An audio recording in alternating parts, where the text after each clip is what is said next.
Jeszcze jestem Cassandra Thompson, Jaho Jefkados, Ijoel Gidoez, Okima Delova Doez. Hello, my name is Cassandra Thompson. I'm from Okima, I'm from the Deer Clan, and I'm here to show you how to make pucker toe moccasins.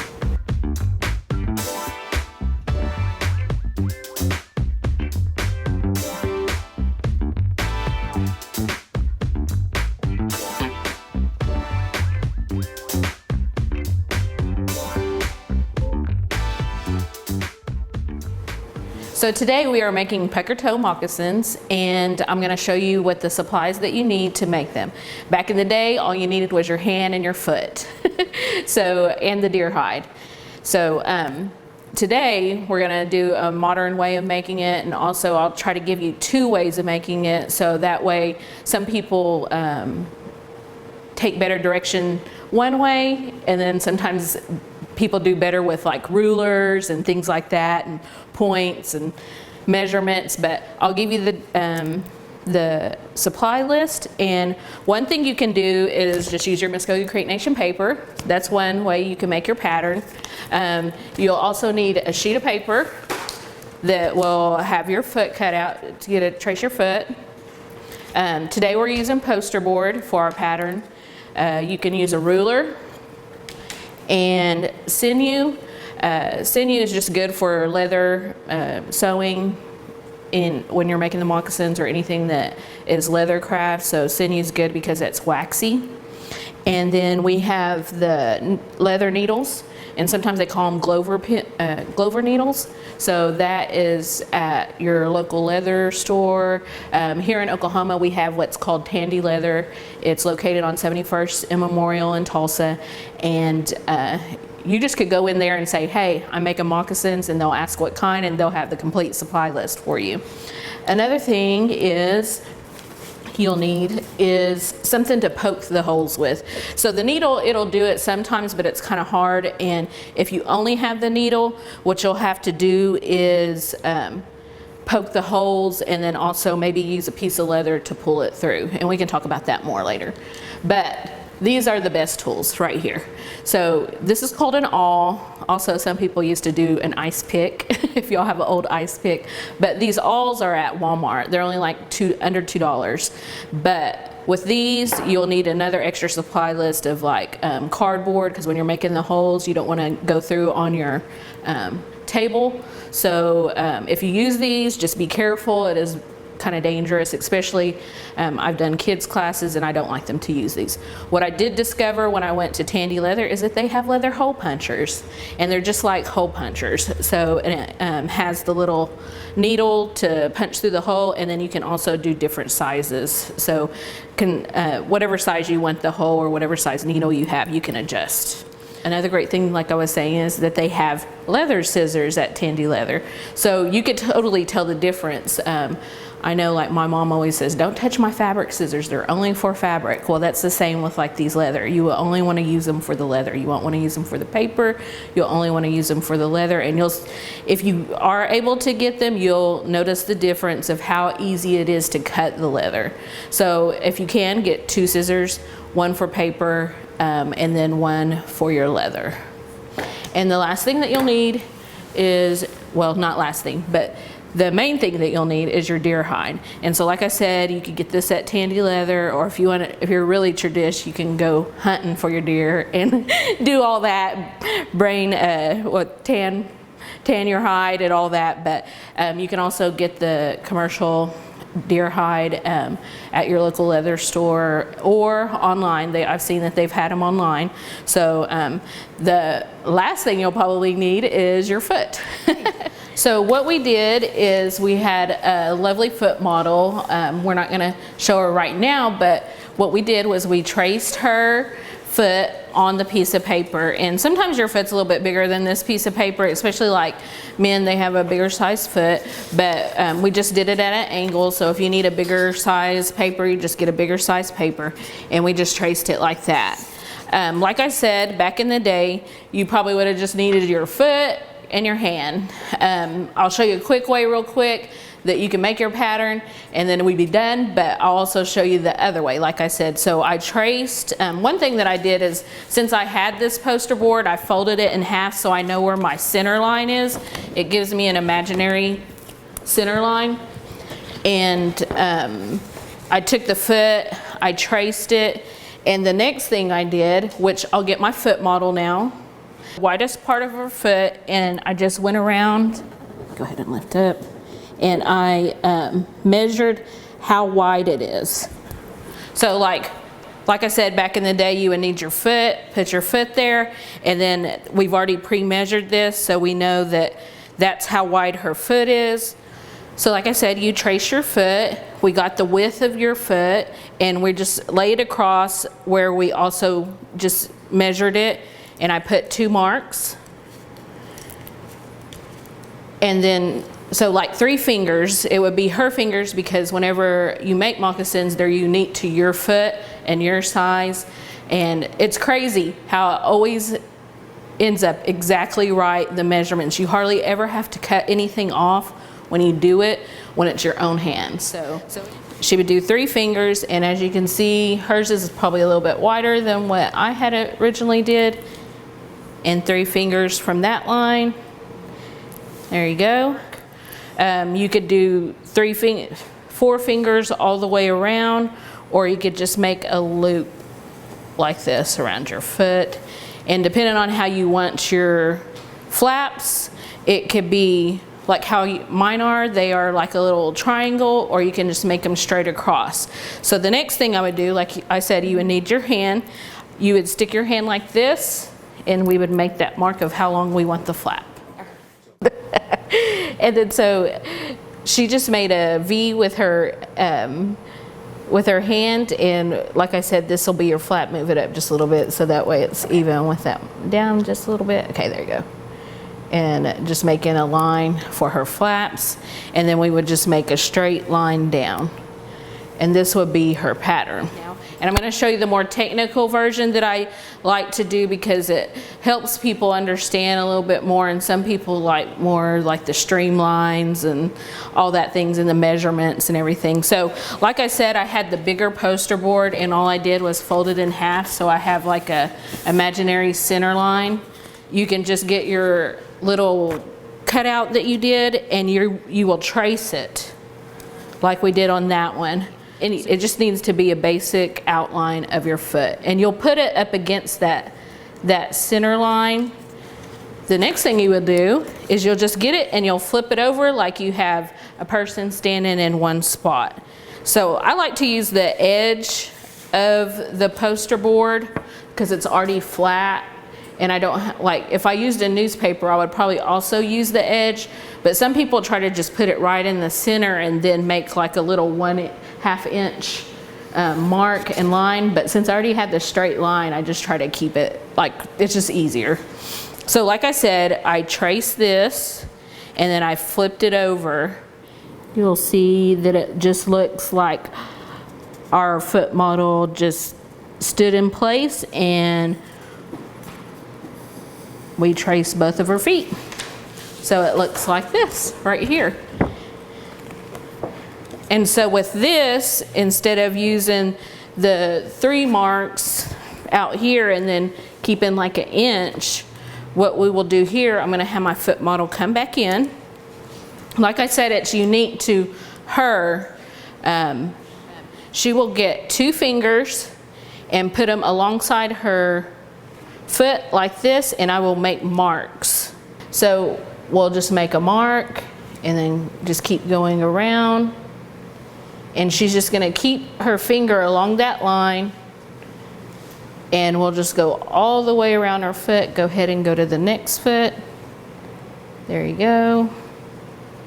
And we're just making dots, and I'm getting pin all over her up here. Yep, right there. Okay. That's good. And so we've made about 6 marks, 6 dots. And what we'll see is that, remember our little thing that we printed, that we cut with the width? So it still gives us that width almost.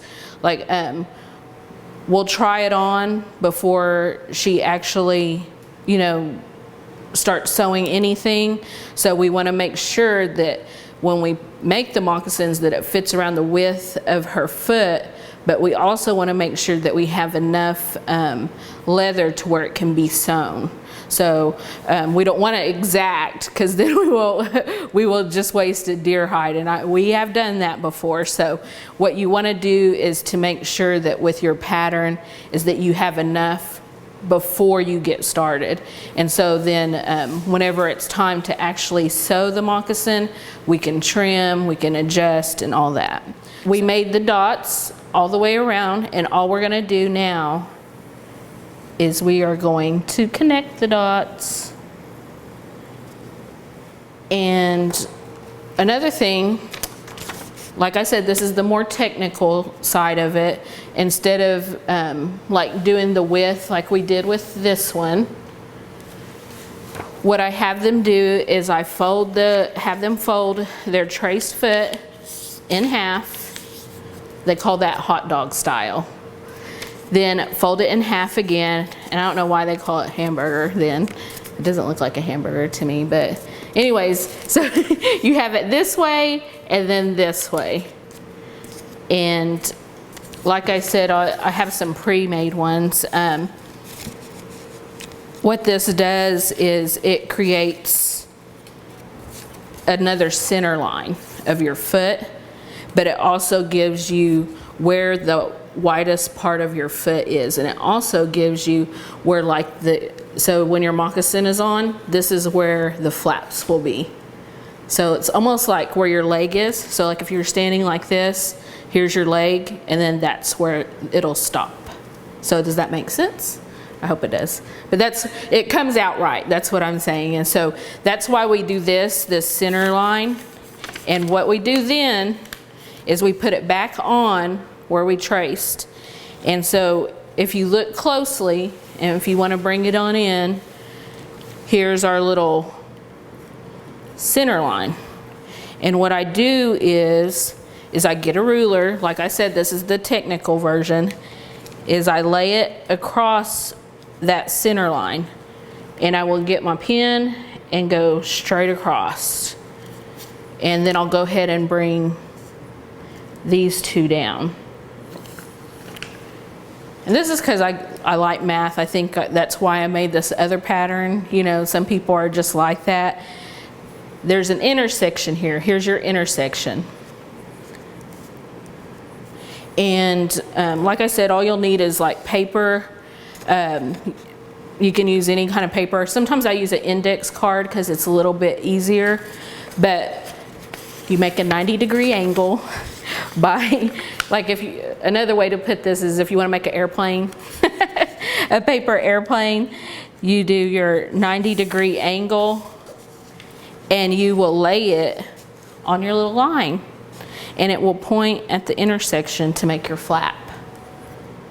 So like I said, this is the technical version. It's a little more streamlined.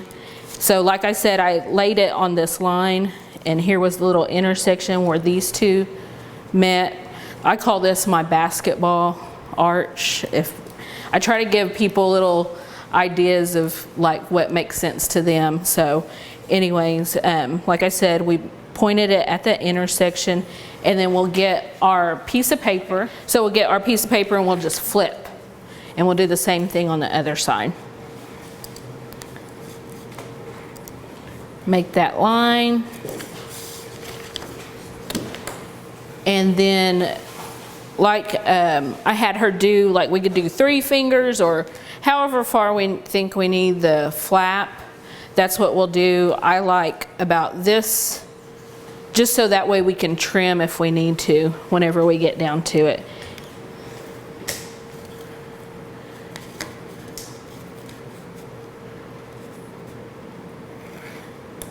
And another thing is, like, some people don't like their flaps like this. Some people like them straight across, and that's fine. You know, I think it's just like fashion, style, whatever you want, however you like to have your moccasin look. This is how I've learned how to make these 10 years ago at the College of Muskogee Nation when I went there. I think it's been 10 years. But anyways, that's where I first learned it. And some of the way that they were trying to explain to me, it didn't make sense, you know, because like I said, I'm a technical person. I like math and things like that. And over the years, you know, I've watched and just kind of made my own way of like teaching it, and also the way that I like to sew it. And also when I'm teaching it, I like to make it easy for like kids to do, because we've done camps, and I really try to make it easy for the kids to learn, and they get excited about, you know, completing a whole shoe. And it's just so simple. So anyways, we have our pattern. And that's what we will do next is we'll cut it out.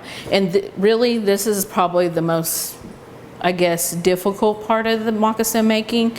People are like, oh, are we ever going to get there? It's going to go really fast after this. So as you can see, I just want to show the cutout of this one compared to this one. Our beautiful foot model has cut out her pattern right here. We got that. And so then the next step would be getting ready to put it on the pattern on the leather. So one thing that I tell the kids, that this is probably all the sinew you will need, and it's crazy how it, like I said, all this just comes about with just like your own measurements. So like hers will probably be a little bit longer than mine, but I'm gonna go ahead and do it. So we'll get an arm's length, and we'll probably just need this amount for one moccasin. So we've cut it out. There are some marks on the edges, but we will trim those. But going forward, if there's any marks that we have to make, we'll do it on the inside of the moccasin, so then it won't be seen. So we've cut out our first moccasin, and this is just the one side. And you can see how simple it looks, but then the way that it comes out, it's really a simple stitch. If you know different kinds of stitches, we do a running stitch just throughout the whole thing, and that just makes it easier to make. We can do whip stitch, we can do a baseball stitch. There's different ways you can do it, but I like to teach the running stitch just because it's easy. It's so easy to do. So from here, if you want to get technical, there's one way. Let me move some stuff out of the way real quick. And there's one way you can do it that is, let me see. So you would get your thumb, and you would just make a line, or make your dots like this to space them out. And I always think it's about 6 dots. Most of the time I don't do this, I just make the holes. But like I said, if you want to be technical about it, you do about 6. I might go one more. And see, I didn't make any lines up here because this is my flap. I don't want any dots, and I'm not going to sew back there. Another thing that you can do is you can cut it like this to cut off and make a heel, but we're not going to, well, I'll go ahead and do that. And so then we have a little heel right there, and we will also make a line right here in the center, so we know that that's our center. And we might add one more dot in between there, in between those two where the heel is. So the next thing, you can use your thumb again and make some dots like that across the top. So if you want to lay it out, here's your center line, and you could do thumb, thumb, thumb, thumb. I don't like to do that because it takes a long time. So what I do is I just fold my moccasin in half, and since we have these great, since we have these great hole punchers, all I do is just go ahead and make my hole punches. Because I've done it so many times, it's just like easy. And see how fast that goes? You're just making your holes. And when you're doing that though, if you are doing that, you want to make sure that these two stay together and lined up, because then you're going to have holes way over here if you don't watch. But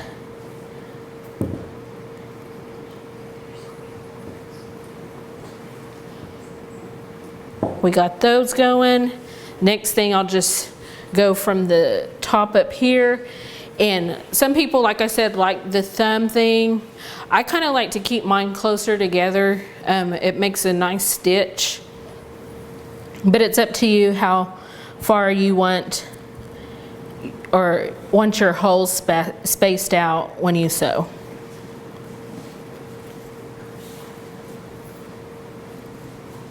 And we're just going to go along the edge of the pattern.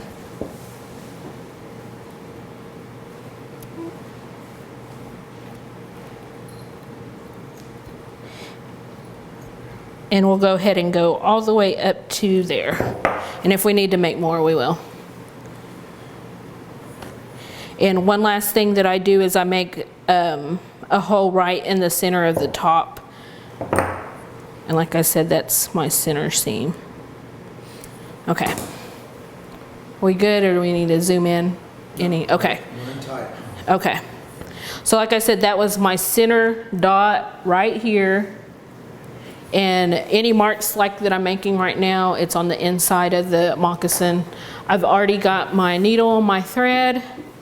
And what I tell my students is I go ahead and mark these so I know how many I'm gonna go ahead and do. And I do, so here's my center dot, and I've marked 4 on this side and 4 on that side. And so what that does, and I'll show you my little moccasin right now.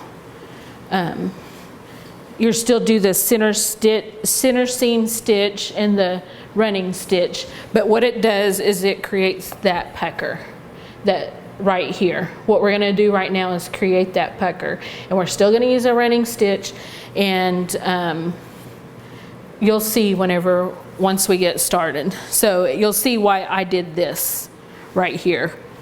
So what we're gonna do is we're gonna start from over here, the furthest one from that center. And if you know what a running stitch is, I call it a snake or an S.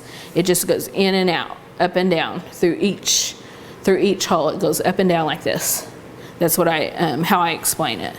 So running stitch, real quick, we'll go through just the ones I marked. And you'll hear me say scrunch a lot, and you'll understand what that means. So we'll get all that going. And so like I wanted to do it from this side because that's the inside. So that's why I started from that side. On this side of the leather, I should say. So I'm about to go through the last hole, that last mark right now. And you'll see me scrunch it. So you can see where I went in and out.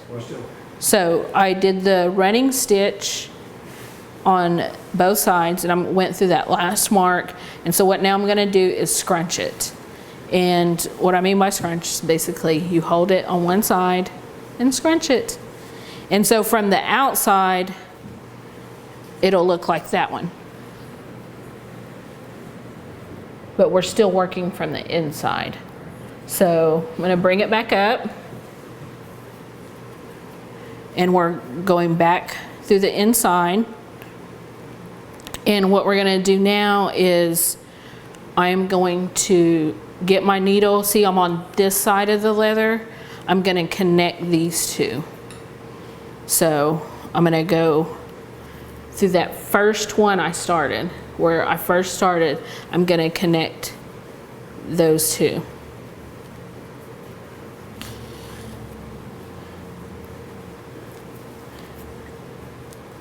And I'm gonna just pull it tight and see it's like scrunched up right there.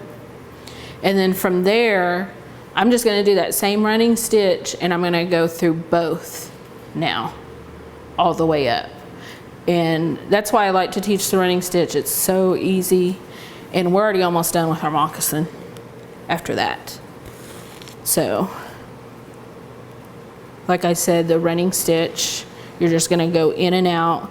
And like I said, if you used your thumb, these would be a little wider, but I kind of like mine a little bit tighter. See how it has a little more scrunches on there. That's the way I like mine anyway. And you'll want these to fit tight, almost like a sock or like a booty, a little, or what would you call it? Like a little house shoe, like your mom and grandma used to make, used to knit for you. My grandma used to make those every Christmas. But yeah, so you'll want it to fit tight. You won't want it to be loose. You'll be like, oh, my foot don't fit. But no, it'll get stretched out over time after a lot of wear, and you'll want it tight. You'll want it snug. It's my little flap. So like I said, I'm going through the last hole.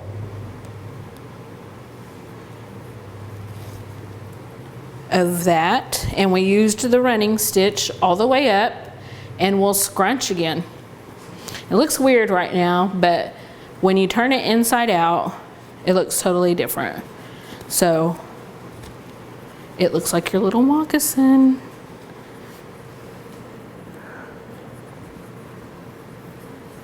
So we just got the beginning or the front of our moccasin done. But there's a couple things that to finish it off before we go on to the next step. One thing that we do is try it on from here to make sure that it fits your foot. Make sure that it fits exactly how you want it to do. And if it does need to be tighter, all you do is scrunch it some more and it will fit tighter, and it will get smaller too.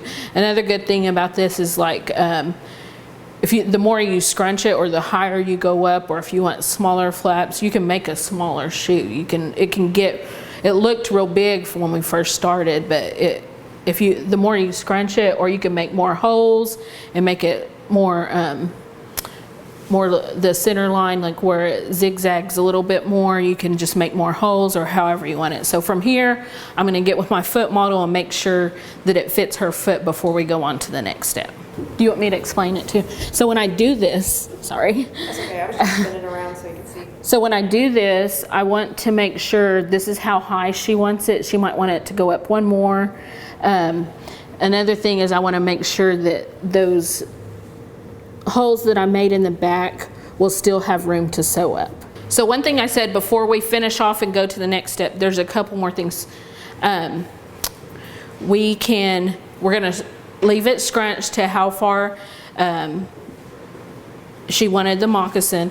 The last thing that we'll do is we'll go back to reinforce that hole, because we don't want to do like just a knot right here, because if the more we put it on and off, it's going to keep getting stretched, and we don't want it to just come apart, and then we don't want to finish off and not have enough sinew, so what we do is we go whip around. So when you have this, you'll whip back around and go through that same hole, and all that does is it kind of like I call it like glue, but it creates like a more stability in your moccasin right there. And you can do 1 or 2 times. I just usually do 1, seems to do good. I'll go ahead and do 2 because these aren't mine. And then from there, I just finish it off with a knot. And like I said, when I do the knots, I like to do at least 3 to 4 knots so that it is secure and it doesn't get pulled back through the hole. And this is a little trick I kind of taught myself to make sure that the knot is right up against the leather, is I make a circle, like a lasso thing, and then just put it through there and start pulling, but I put my finger on top, and it makes the knot be right up next to the leather. And I teach the kids that because they're like, oh, they never thought of that. So see how the knot ends up right next to the leather? Some people are like, I can't get it, I have to keep doing it. So anyways, I just keep doing that. like I said, 3 or 4 times, just so I make sure that that knot don't accidentally slip through one of the holes. And we're almost done with our first moccasin. And then I just cut that off.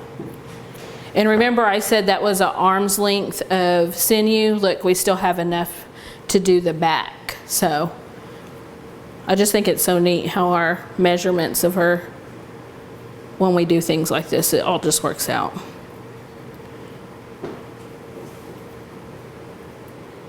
And I've made my knot again to do the next part. And like I said, this, again, we're just gonna do a running stitch. We made a little heel. I'm gonna make a hole where that center seam is.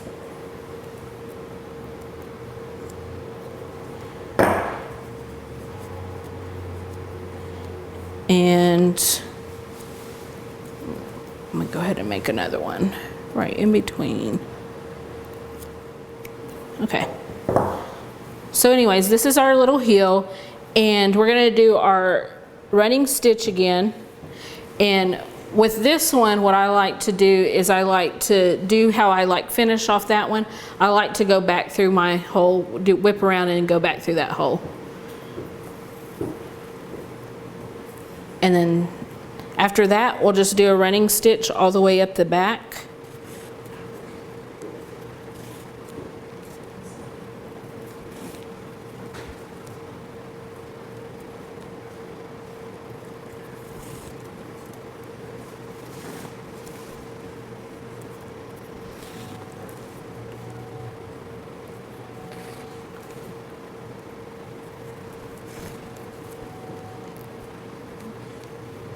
So we did the running stitch all the way up the back, and we'll just scrunch it down again. And from there, we'll do what we did on the other one. We'll just go back through the back, whip it around, and we will make our knot. So like I said, the sewing part of the moccasin is really fast, really simple. It's more of the pattern. But if like you wanted to do the other pattern, you've seen that one didn't take much. You just want to make sure that you have enough material to also sew your moccasin. So I'm going to cut that one. And you can bead these flaps if you know how to bead or know someone that knows how to bead. I like to trim the flaps up. Of course, this will be on the underside, but I like to try to make sure that they're straight. And clean.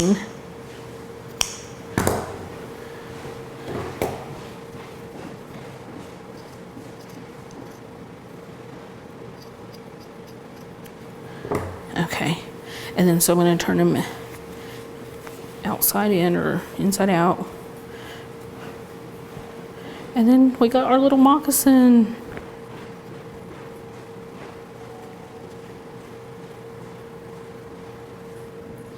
There you go.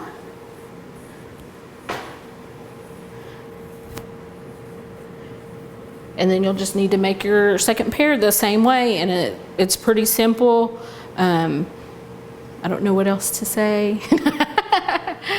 They're really simple to make, and like I said, it's just something that brings us closer to our culture when we learn something about what our ancestors did, you know, to survive. And I just want to wish everybody a happy Native American month, and it's always a good day to be Indigenous.